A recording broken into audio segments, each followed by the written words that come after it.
SNGBच्या विद्यार्थ्यांनी बनवली hybrid car. Chandwad येथील श्री हिरालाल हस्तिमल जैन पॉलिटेक्निकच्या विद्यार्थ्यांनी बनवली आहे इलेक्ट्रिक आणि सोलरवर चालणारी अफलातून कार। विद्यार्थी ओम सतीश निंबाळकर, ओमकार अनिल कोकणे, वेदांत राजेंद्र दांडेकर, सुभाष राजेंद्र फापाळे या कारची यशस्वी ट्रायल सुद्धा या विद्यार्थ्यांनी घेतली आहे। आपलीच जुनी असलेली गाडी या विद्यार्थ्यांनी यासाठी वापरली आहे। तिला पूर्ण नवीन कलर आणि काही खराब झालेले बॉडी पार्ट्स बदलून नवी केली। या कारमध्ये विद्यार्थ्यांनी मोटर, बॅटरी, रूफवर सोलरची सिस्टीम सुद्धा बसवली आहे। ही कार तयार झाल्यावर विद्यार्थ्यांनी स्वतः चालवत कॉलेजमध्ये आणली आणि प्राध्यापक वर्गाने सुद्धा कार चालवून पाहिली। विशेषतः विद्यार्थी हे शेतकरी कुटुंबातील आहेत आणि संस्था सुद्धा ग्रामीण भागात आहे, तरी विद्यार्थ्यांनी अशी अनोखी किमया करून दाखवली।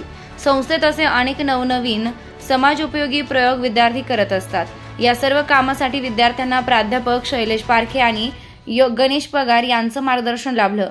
मेकॅनिकल विभागाचे HOD डॉक्टर DV लोहार, सर्व स्टाफ आणि कॉलेजचे प्राचार्य डॉक्टर VA वानखडे आणि संस्थेच्या मॅनेजमेंट यांनी विद्यार्थ्यांचं कौतुक केलंय।